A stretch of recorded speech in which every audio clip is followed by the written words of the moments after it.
Welcome to The Faithful Steward. This is a podcast all about sharing biblical wisdom and practical insights in order to help church leaders pursue and teach financial freedom as part of Christian discipleship. We believe this is a spiritual conversation, and this is a place where the church needs to lead the way in order to move our communities forward in how we steward God's resources. I'm your host, James Lenhoff, and I am so passionate about this conversation and helping leaders have the confidence to step into it. We believe that if we help people thrive financially and grow spiritually, it changes everything. And I am so excited to join you on this journey.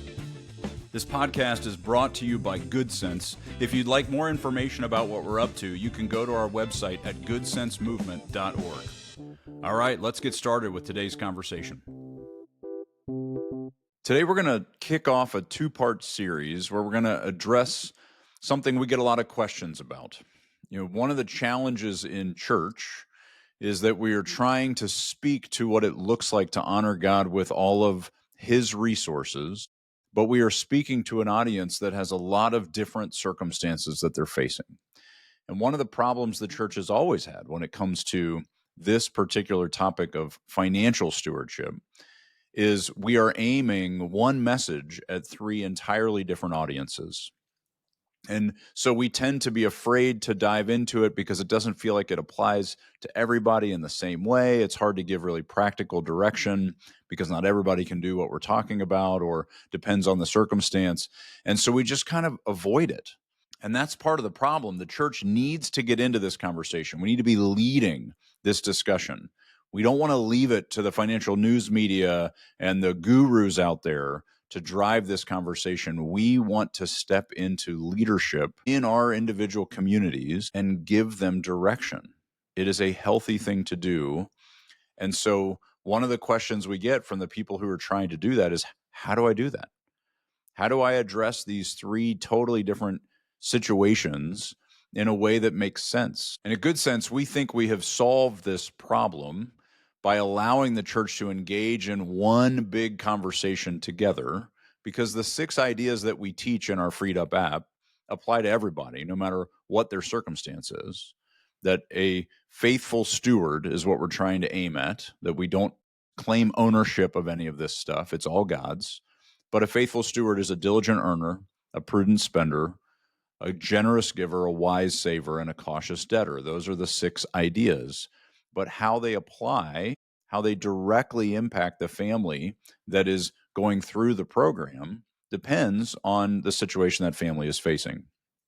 And that's why I love that process of Freed Up, because it has really fixed this issue that we see over and over again in communities. You have lane 1 individuals or families. They are in trouble and they know it.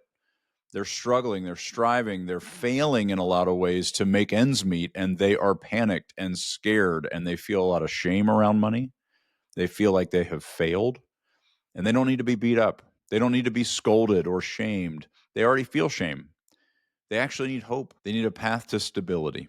They need to get to a place where they feel like their feet are finally standing on solid ground. And that takes a lot of encouragement and thoughtful communication. Then you have lane 2. Those are the people who are in trouble, but they don't know it. They think all they need to do is pay their bills and they're fine, but they're not growing their net worth. They're spending beyond their means. They're in many cases building up credit card debt to keep up with the Joneses, and they're medicating pain that they don't understand with money they don't have. And those are different conversations. In a lot of cases, lane 2 does need a little bit of tough love. They need to be woken up a little bit. They need to be aware that they are not honoring the owner of the resources with the way they're managing it. And then you have lane 3. Those are people who aren't in trouble. They tend to accumulate really well. They're really good with money. They earn really well. And they find their significance, their status, their power, as well as their security in the money they're accumulating.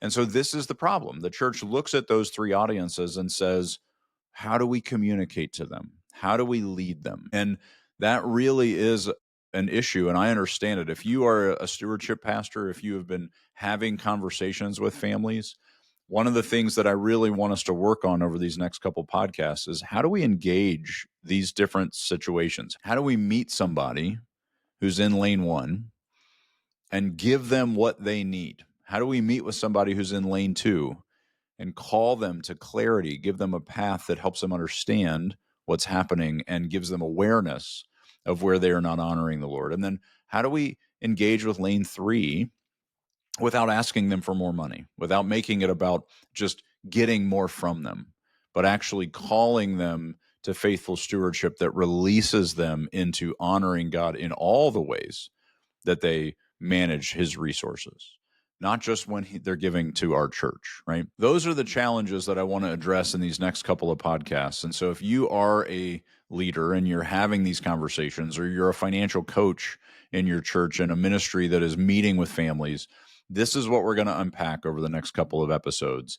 And I hope it's really helpful, but please don't hesitate to email me with any questions or any particular circumstances that have got you stuck, because I really want us to get good at this. I would love to see the church be the place where families are turning to wrestle with the heart condition, the discipleship issues that money presents. That they would not be going just to financial news or to, guru books, but they would actually be seeking guidance from spiritual directors, from people who are aiming them at Jesus, giving them some ways to hold on to some handles that let them know that they are actually honoring God in this way. When we solve some of those issues, a lot of the practical things that the gurus are talking about solve themselves as well. But if we don't figure out why they're in the situation that they're in, if we don't have enough patience and kindness and warmth towards them in their circumstance, and we're not addressing the circumstance they're actually facing, then we end up leaving them no choice but to just go towards the practical, and they miss the heart issues and the discipleship issues that are actually causing those practical problems. So let's dive in to lane 1. If you are meeting with a family in a coaching circumstance, or you're speaking to a community of lane 1 individuals or families, what we want to make sure we know first and foremost is that they already feel terrible about themselves. We don't need to pour salt in that wound. We don't need to make it worse by asking them questions that are aimed really at shutting them down. Things like, why would you do that? Or how did you get in this mess? Or what did you think would happen when you did that? Those kinds of questions already become this avalanche of shame on something that they already feel terribly shameful about. And so one of the most important things about engaging with a lane 1 family is loving them enough to not ask them how they got here. And I know that seems counterintuitive. We need to know how they got here. We need to know what happened. We actually don't. A lot of times in that circumstance, someone wants to explain to you that it was my ex-boyfriend that caused all this. They co-signed for this, or I co-signed for a car loan with them, and then they got repoed and it ruined my credit. They want to unpack for you why what they're in makes sense. But the problem with that is it's only rehashing all of their pain, and it's convincing them they can't escape it. And so we don't want to spend a lot of time reminiscing on their past mistakes. It's not helpful. It's their natural bent. It's what they want to do. But I would encourage you as leader to shut that down. In fact, I've been in some of those conversations, and I will tell the person, I love you too much to talk about this. I know you think this is valuable. I don't care. We are where we are. And now the question is, what are we doing next? I actually don't need to know what happened to get you here. What I'm more concerned about is what we're going to do differently going forward. And so let's focus on the future. Let's turn our eyes towards what's coming and what we're going to choose to do, rather than blaming ourselves, shaming ourselves, or blaming others so that we don't have to feel as much shame about how we got here in the first place. That is not a useful exercise. And it is a waste of our time together as coaches, as mentors.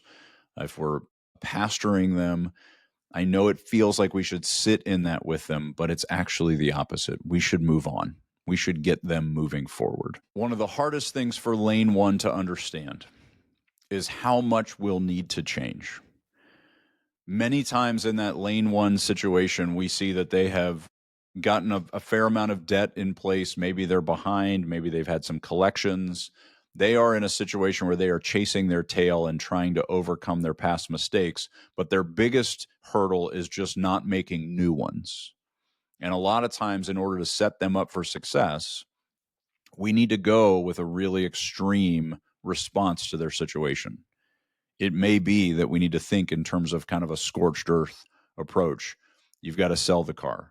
You've got to get out of that apartment. You got to move to a cheaper place. You've got to change your living circumstances. Maybe you need to move back in with your parents, right? These things that they don't even put on the table as options because they feel so painful and so embarrassing. We need to encourage them to consider them and recognize they can't do enough in the cutting on the edges to really get to a place of stability, because they need to move really big rocks and free up really substantial income in order to be able to actually make progress quickly. And so a lot of times with lane one, the reason why they can't find their way to stability is because they're not moving big enough rocks to actually create margin that would lead to that stability. And so we don't need to hear how they got here. And we also don't want them to stay where they are. But staying where they are is the default mode, because they're just spinning plates. They're just trying to keep their bills paid. They're just trying to make enough to not go late on their utility bill or go late on, their phone bill. Those kinds of problems don't resolve themselves by spending $5 less here or $5 less there. We need to move a big rock, and then we need to capture that margin and use it to start to pay off these things, get things caught up, and really get to a place where stability becomes a real opportunity for them. Most of the time, they've not done that, which is why they're still stuck in this place that feels chaotic and scary and uncertain. This is also a place where we need to get really intentional about how we coach them on tracking and understanding their reality. And so if they are in a situation where they are getting a subsidy, let's say they've got rental assistance or a SNAP allowance for food, they need to think of those things as incomes in order to know what their life actually costs. A lot of times when I coach families in lane one, they don't really know what it takes to make their life work because they're not tracking it. And if they are tracking it, they're tracking the net expense, the subsidized level. My rent is $500 a month. No, it's not. Your rent is $1,500 a month, but you have a $1,000 subsidy.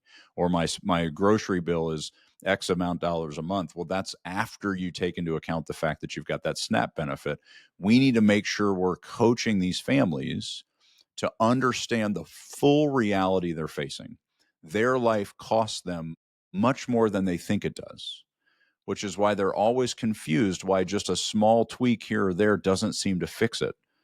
They need to really dig in and track and understand exactly what their life costs. We have no path to stability for them if we don't understand what their actual life costs are. And so we really need to take the time to coach them up on that tracking skill, being able to really know what their actual numbers look like so that we know what we're changing and how long we need to make those sacrifices. So if it's, hey, you're going to have to move back into your parents' basement for this amount of time, and if you capture these dollars over this amount of time, you can see we'll be able to catch up on these things. It should take you 9 months if we do this right. So let's start setting out for them these targets that give them a clear path for how long these sacrifices need to be made, but they also, for the first time maybe in their life, understand why they need to be made, because you can't get there with these other rounding error changes. We got to move something significant. So that's lane one. It is encouraging. It's hopeful. It's aspirational. The communication we're having with these families is you can do this. You are capable because they don't believe they are. You are skilled and talented, and you are able to navigate this thing that has terrified you and scared you. You actually are bigger than this. You can make this happen. You need to give them that kind of encouragement, because most of what they're hearing from the gurus and other leaders and other people they talk to is, you're terrible at this.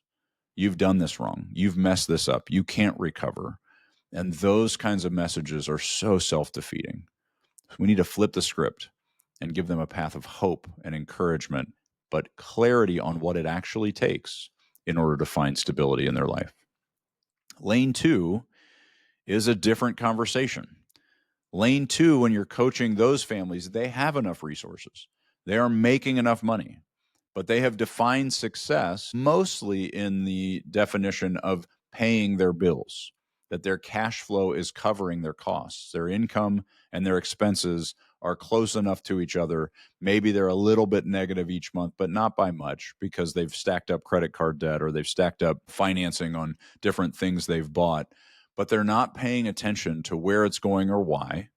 They don't fully understand what they're actually creating in terms of the future that they're facing, because they think success looks like my budget is managed. They don't understand net worth. They don't recognize that they're not preparing for future obedience. They're not building for a future that allows them to say yes when the owner of the resources asks them to do something. We need to make sure we change their understanding, their paradigm of what success looks like. It's way more important than just paying your bills.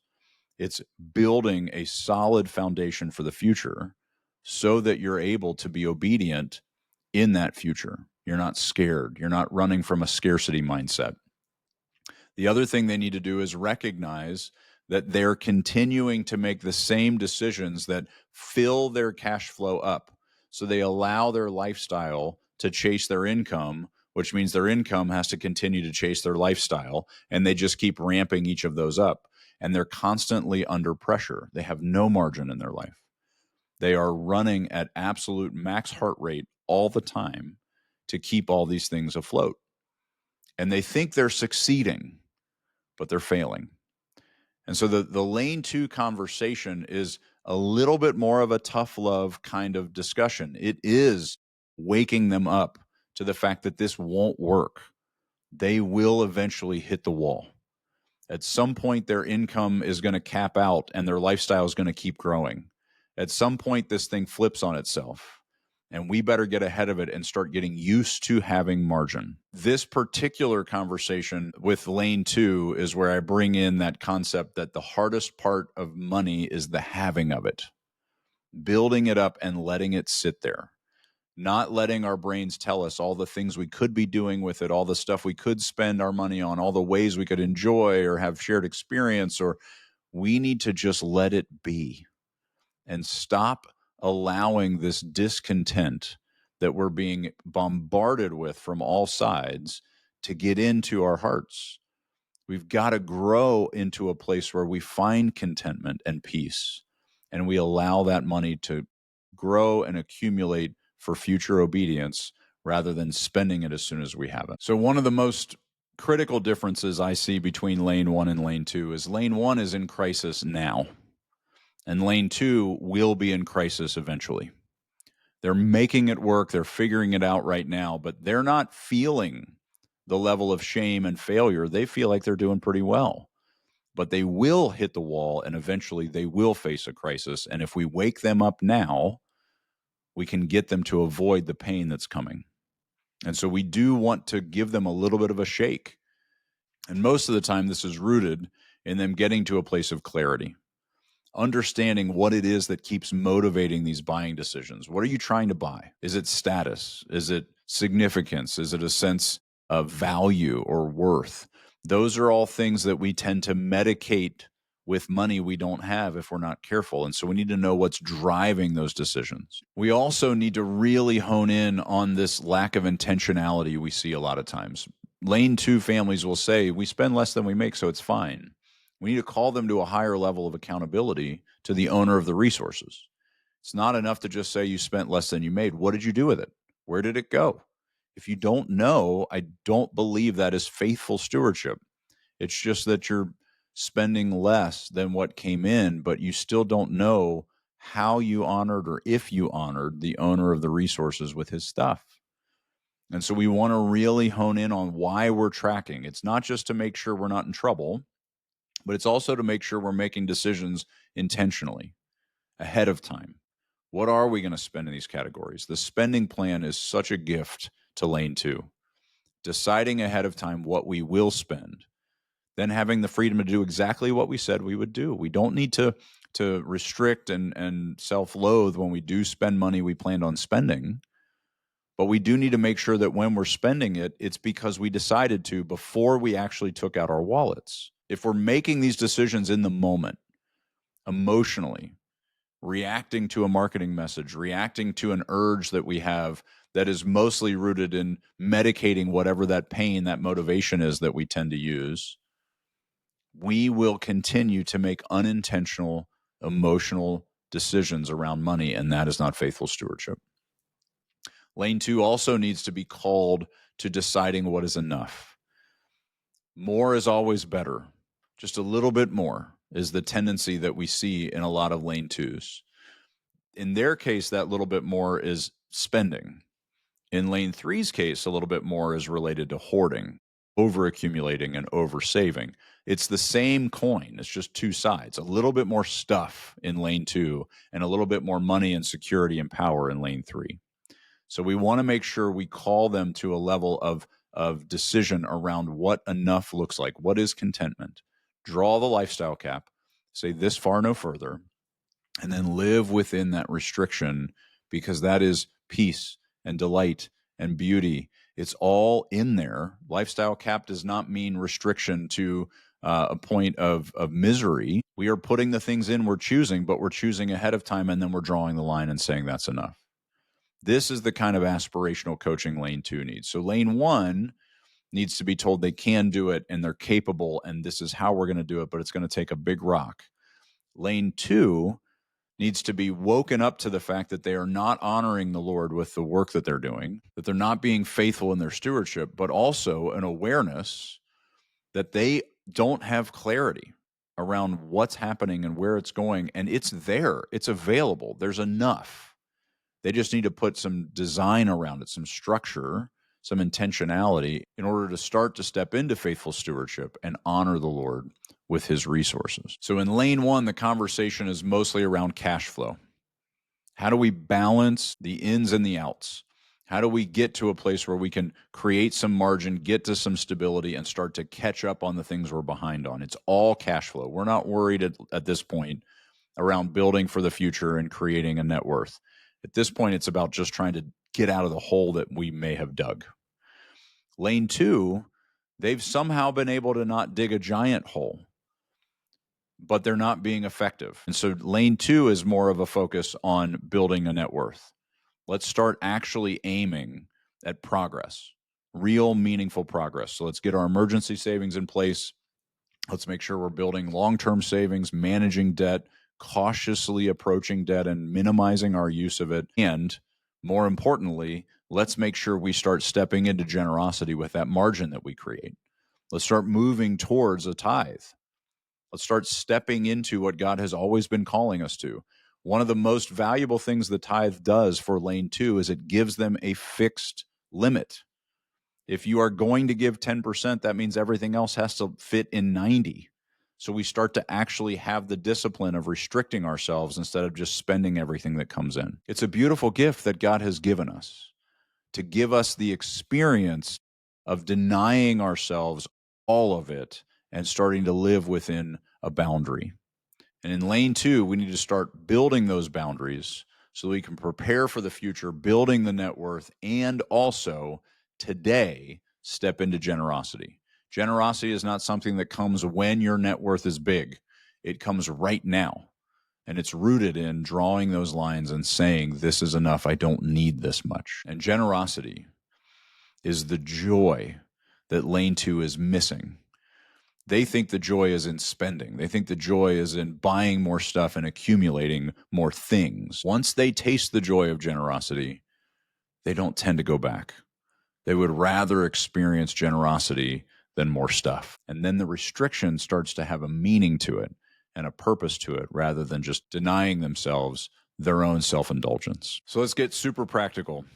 If you are in these conversations with these families, whether they are lane 1 or lane 2, we want to be always leading with empathy and kindness and compassion. We want to be having conversations that are aspirational and hopeful and exciting. No judgment, no condemnation. We are not going to beat these people up. They have plenty of that to go around. We want to lead with great questions.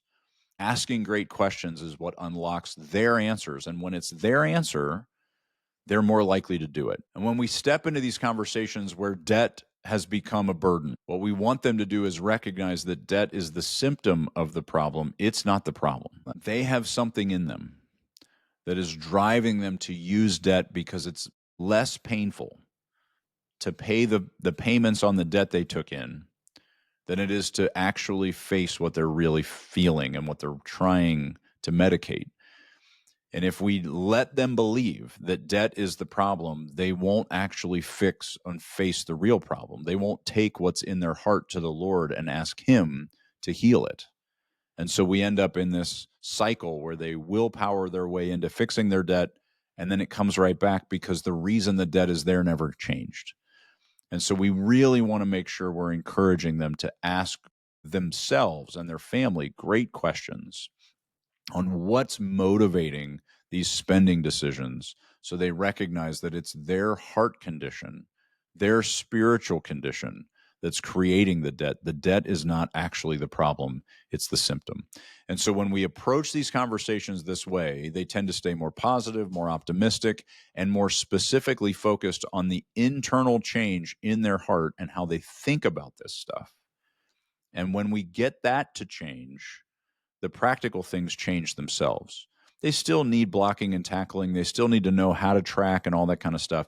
But if we're only teaching the practical, they don't change their internal condition and they end up in the same places. Don't hesitate to reach out to me. I would love to help. Our team is always up for helping you coach your people better, grow them into faithful stewards, because that is what the kingdom needs. Well, thank you so much for listening to the Faithful Steward podcast. Be sure to check out the show notes for links and other information that we mentioned in today's episode. Also, be sure to check out our website at goodsensemovement.org to get all the resources we offer churches to help equip them in teaching financial stewardship to their community. If you have any questions or any topics you want to make sure we cover on our show, you can email me at jameslenhoff@goodsensemovement.org. I'd love to hear from you.